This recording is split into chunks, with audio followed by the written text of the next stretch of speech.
अध्याय 2 गीता का सार।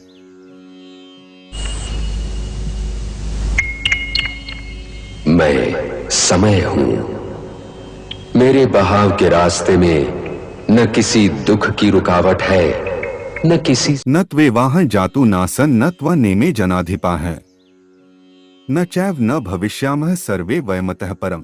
तात्पर्य, ऐसा कभी नहीं हुआ कि मैं न रहा हूँ या तुम न रहे हो अथवा ये समस्त राजान रहे हों, और न ऐसा है कि भविष्य में हम लोग नहीं रहेंगे। देहिनोस्मिन् यथा देहे कौमारं यौवन जरा तथा देहांतर प्राप्तिर्धीरस्तत्र न मुह्यति। तात्पर्य, जिस प्रकार शरीरधारी आत्मा इस वर्तमान शरीर में बाल्यावस्था से तरुणावस्था में और फिर वृद्धावस्था में निरंतर अग्रसर होता रहता है, उसी प्रकार मृत्यु होने पर आत्मा दूसरे शरीर में चला जाता है। धीर व्यक्ति ऐसे परिवर्तन से मोह को प्राप्त नहीं होता। मात्रा स्पर्शास्तु कौन्तेय शीतोष्ण सुख दुहकदा है, आगमापायनो नित्यास्तान स्थितिक्षस्व भारत 14। तात्पर्य, हे कुंती पुत्र, सुख तथा दुहक का क्षणिक उदय तथा कालक्रम में उनका अंतर्धान पुनः सर्दी तथा गर्मी की ऋतुओं के आने जाने के समान है। हे भरतवंशी, वे इंद्रिय बोध से उत्पन्न होते हैं और मनुष्य को चाहिए कि अविचल भाव से उनको सहन करना सीखे। यह ही न व्यथ्यन्त्येते पुरुषण पुरुषर्षभ समदुहक सुखण धीरं सोमृतत्वाय कल्पते।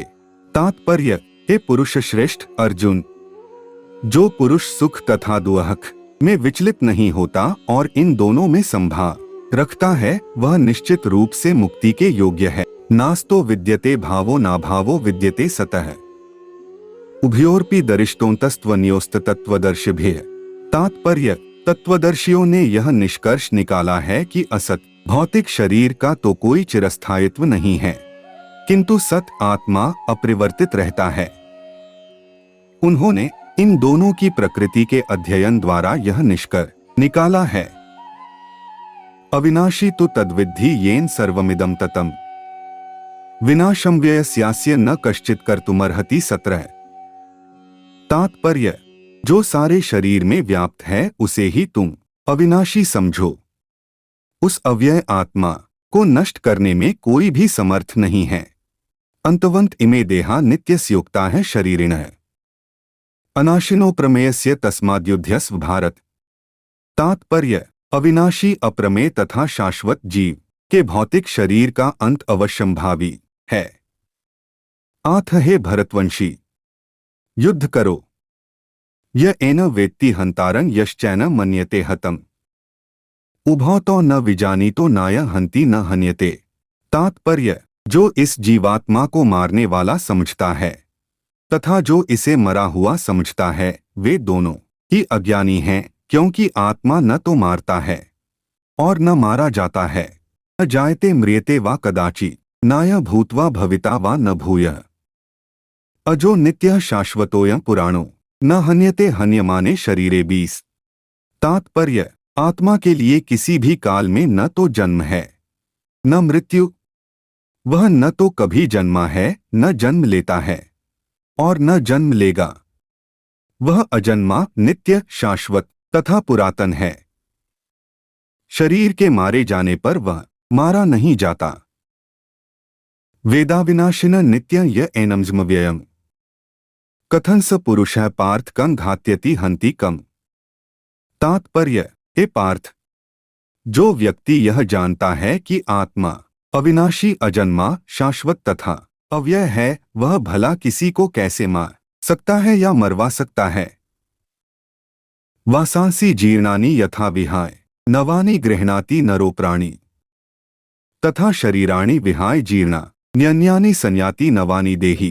तात्पर्य, जिस प्रकार मनुष्य पुराने वस्त्रों को त्याग कर नए वस्त्र धारण करता है, उसी प्रकार आत्मा पुराने तथा व्यर्थ के शरीरों को त्याग कर नवीन भौतिक शरीर धारण करता है। नैन छिन्दन्ति शस्त्राणि नैन दहति पावकः न चैन क्लेद्यन्त्यापो न शोष्यति मारुतः। तात्पर्य, यह आत्मा न तो कभी किसी शस्त्र द्वारा खंड खंड किया जा सकता है, न अग्नि द्वारा जलाया जा सकता है, न जल द्वारा भिगोया या वायु द्वारा सुखाया जा सकता।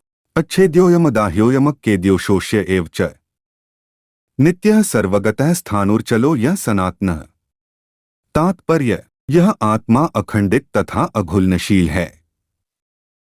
इसे न तो जलाया जा सकता है, न ही सुखाया जा सकता है। यह शाश्वत, सर्वव्यापी, अविकारी, स्थिर तथा सदैव एक सा रहने वाला अव्यक्तोयम चिन्त्योयम विकार्योयम उच्यते।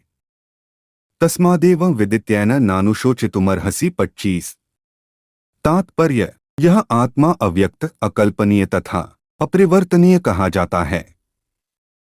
यह जानकर तुम्हें शरीर के लिए शोक नहीं करना चाहिए।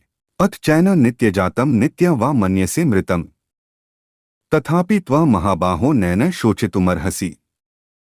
तात्पर्य, यह आत्मा न तो कभी किसी शस्त्र द्वारा खंड खंड किया जा सकता है, न अग्नि द्वारा जलाया जा सकता है, न जल द्वारा भिगोया या वायु द्वारा सुखाया जा सकता है। जातस्य हि ध्रुवो मृत्युर्भुवन जन्म मृतस्य च तस्मात् परिहार्यर्थे न त्वं शोचितुमर्हसि। तात्पर्य, जिसने जन्म लिया है उसकी मृत्यु निश्चित है और मृत्यु के पश्चात पुनर्जन्म भी निश्चित है। अतः अपने अपरिहार्य कर्तव्य पालन में तुम्हें शोक नहीं करना चाहिए। अव्यक्तादीनि भूतानि व्यक्त मध्यानि भारत अव्यक्त निधनान्येव तत्र का परिदेवना। तात्पर्य, सारे जीव प्रारंभ में अव्यक्त रहते हैं, मध्य अवस्था में व्यक्त होते हैं और विनष्ट होने पर पुनः अव्यक्त हो जाते हैं। अतः शोक करने की क्या आवश्यकता है।